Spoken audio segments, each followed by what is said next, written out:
Aloha and welcome to our bulletin for BCN News.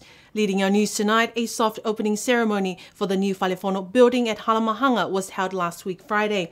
The soft opening is to bless the building before the staff move into their new offices. The formal part of the ceremony began at around 11 a.m. with the welcoming speech by Speaker of House Hima Takilesi. Also, there were the representatives of the New Zealand and Australia governments.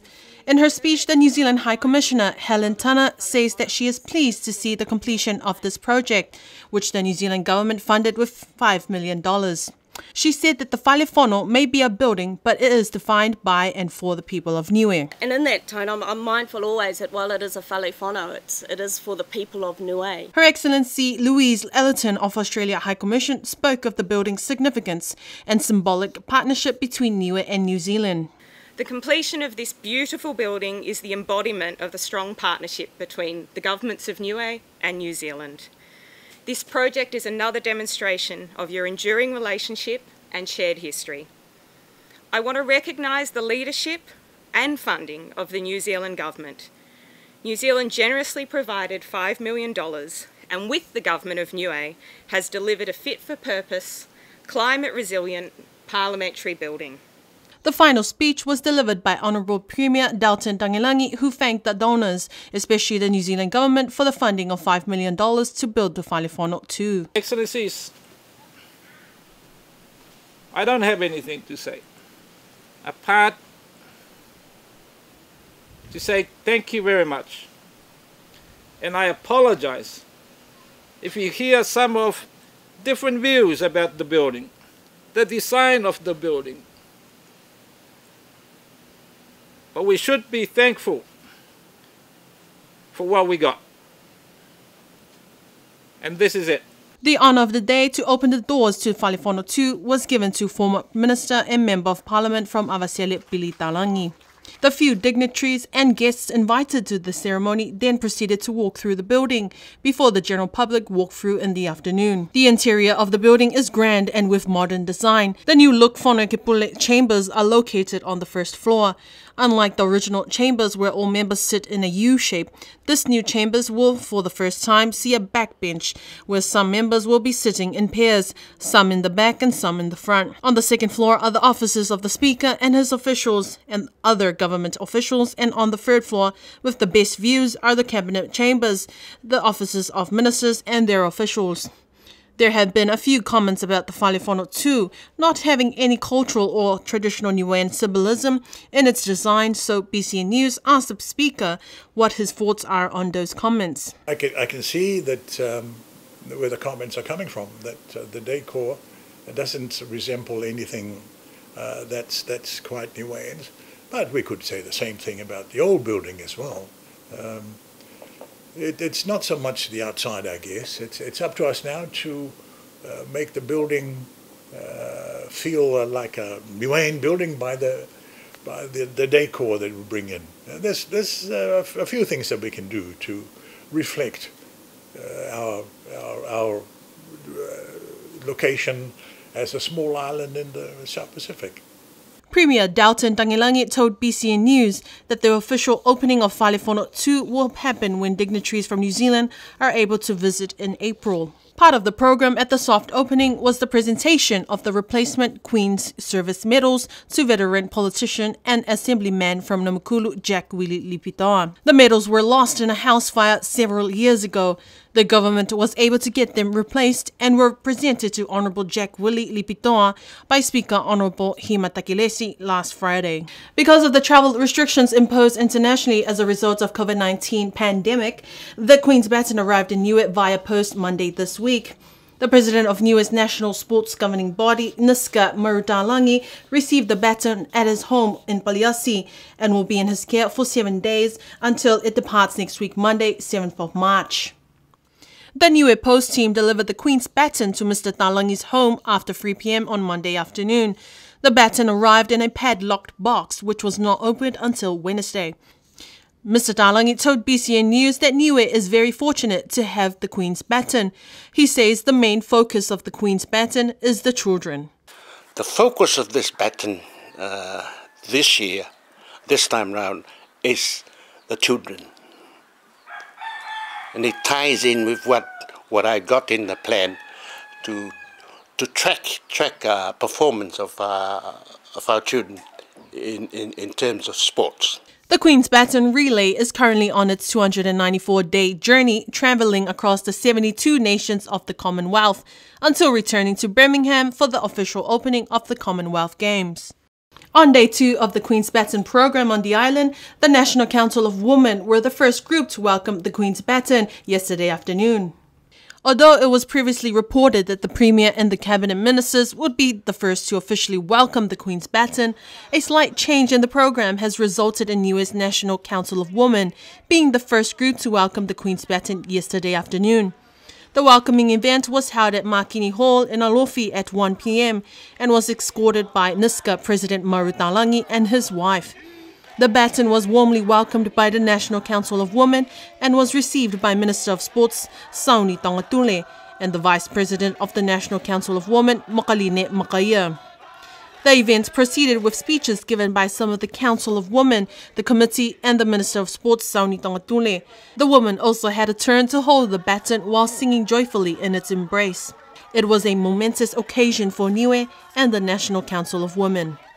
For Day 3, the Queen's Baton program on the island this morning was welcomed by the Premier and Cabinet Ministers at the new Whalefono Chambers at Halamahanga. The Queen's Baton was also welcomed by the senior students of Niue Primary School at Utuko Reef this morning.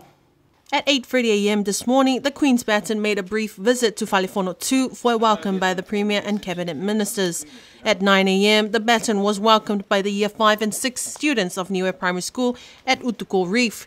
BCN News asked some of the students how they felt about receiving the Queen's Baton. How do you feel about the Queen's Baton being passed on to you guys? I feel good. What are you looking forward the most for today? Just waiting to see the Queen's Baton. Giving out to you guys. I'm just getting ready and I'm excited. Oh, nice. And what are you looking forward to the most? Standing and holding it? Have you held the Queen's Baton before? Not yet. Oh no, this is your first time? Yeah. Asiana Sionetama was the baton bearer amongst the students. A canoe carrying the Queen's Baton mascot, Perry the Bull, was escorted below to the Utuko shore by some of the senior students along with the baton. As they returned, the Toa Niue Warriors performed at the Kalo. The students then proceeded to line up from Utuko Road towards the Niue Primary School as they passed the baton to one another. A cultural drumming crew also accompanied the relay as the students passed the baton to one another. A few of the primary boys welcomed the baton with a takalo after finally reaching Niue Primary School. Parents, families and friends gathered to take pictures of their children with the Queen's Baton. BCN News spoke with Hagen Siosikefu about this morning's event. Here's what he had to say. Yes, it's always good to have the kids involved. That was the plan from the start, to involve the kids. And they have a special program that we have funded or provided some funds for. So it's good to see the kids. But all in all, it's been a challenge. We had some time frames and some requirements that we had to include into the program. So yeah, it's been a challenge, but as you can see, we've managed to successfully hold the baton here. Mr. Siosikefu said that they planned to have both schools in the program for today, but Niue High School had other commitments. Nevertheless, it was a colourful and exciting day for Niue Primary School. BCN News will continue the coverage of the Queen's Baton's visit to Niue on its 16th official relay. It will leave Niue on for New Zealand on Monday next week before returning to Birmingham, England for the Commonwealth Games in July.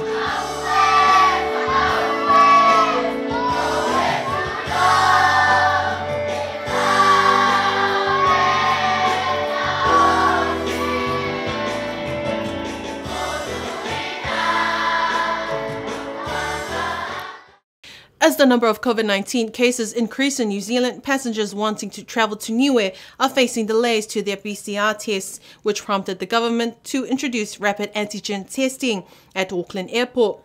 There is also a call for passengers to stay at home after their 72-hour pre-departure tests. Here's Sana Sioniholo with more. The Director General of Health and Social Services, Gaylene Tasmania, was on News of the Week radio last Friday, and her message is to let your family and friends who are about to return to the island to take extra care after taking their PCR test. Mrs. Tasmania said that this is about us working together with the government to keep Niue COVID-free. Those passengers waiting to return to Niue must make sure that they are not exposed to the virus 72 hours before boarding the flight. She said that while there is no control over the movements of the families our family are staying with, it is very important that all passengers inform health authorities at the airport in Auckland and contact the Niue government officials here if there is someone in the household they are staying with who has tested positive for COVID-19. Gaylene Tasmania said that the government is working towards a two-way quarantine-free travel with New Zealand, but this is not about opening the borders to tourists. There has been some confusion that the two-way quarantine means opening up to bona fide tourists.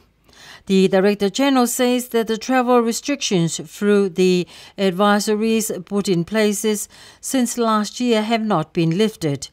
This means that only a selected number of people are permitted to travel to Niue, families and essential workers. Premier Dalton Tangilangi last month told PCN News that he is looking to have this two-way quarantine-free travel by the end of April. However, no official date has been set. Brett Collier, former CEO of Telecom Niue, ended his 4 years with Telecom yesterday. In an email to BCN News, Mr. Collier said that he wished to thank his staff and the people he had worked with over the 4 years for their support. Brett Collier said that without this support, they could have not taken Telecom as far as it has gone. Mr. Collier told BCN News in an email today some of the highlights of his time here in Niue and working with Telecom Niue. The last 4 years with Telecom Niue has been great. Highlights of it is the Manatua cable, 4G data services and Government of Niue computer system upgrade. It is sad to leave, but I also know it is time to go. People in Niue are very quick to criticize success, and I had my fair share of unfounded rumors thrown around. Even through it, the staff stood by me, but isn't that what family do? Brett Collier earlier this year resigned from his role as CEO of Telecom. Last year, in a controversial move, he was appointed by the Public Service Commission as Director General of the Ministry of Infrastructure, which he then turned down. The government's COVID isolation is near completion, according to the Director General of Health and Social Services, Gaylene Tasmania. She was on News of the Week last Friday, saying that the COVID isolation unit located at the hospital is expected to be ready this month. The isolation unit is spacious enough to fit 8 or 10 beds if needed. Nearly there. But even if that, once that is up and running, we'll have a place where we can isolate cases that require hospitalization. But our plan has been for as long as we have MIQ, we have the ability to contain the virus and eliminate it when the person is still in MIQ. So the plan for now, between now and when the isolation unit is ready, we still have those plans in place, protocols where a positive case remains in quarantine, and the health staff will then have to activate those protocols where we split the team and we have a team that looks after the COVID case. We anticipate that the case will be mild unless they have some very difficult or some other underlying conditions that make management of the case difficult in MIQ, then we'll have to move them to the hospital. If there is a positive case in MIQ before the COVID isolation unit is fully operational, there is already a protocol in place and a unit set aside at the aged care facility to care for any MIQ case requiring hospitalization. Mrs. Tasmania says that the government's plans remain as that is to delay the entry of COVID-19 to Niue by introducing all the protocols already in place. We're not relying solely on the isolation unit.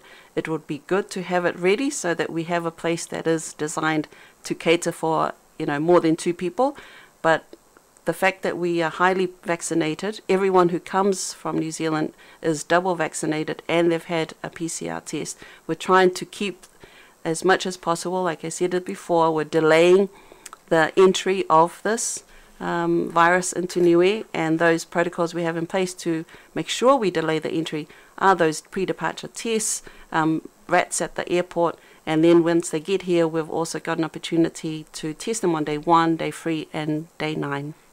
The Under-21 and Masters Touch tournament took place last Saturday at the Niue High School fields, marking the end of the Touch tournaments for 2022.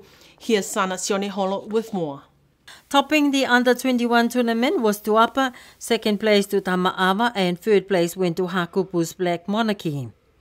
For the Masters tournament, Alofi Marcos Legends came first, with the Blues from Mutalau second, and third placing went to Huitanu Masters from Hakupu. The tournament has now concluded, hosted by the Niue Island Touch Association and Lindsay Talangi, the main organizer and facilitator. The tournament was greatly supported by Australia's Pacific Sports Public Diplomacy Fund and various local sponsors on the island. Congratulations and well done to all teams and villages who have participated in the Touch tournament in the past few weeks. And that is our bulletin for BCN News tonight. Join us again next Tuesday with Esther Pavihi for the Wangahau Niue Bulletin. Until then, monu tangaloa.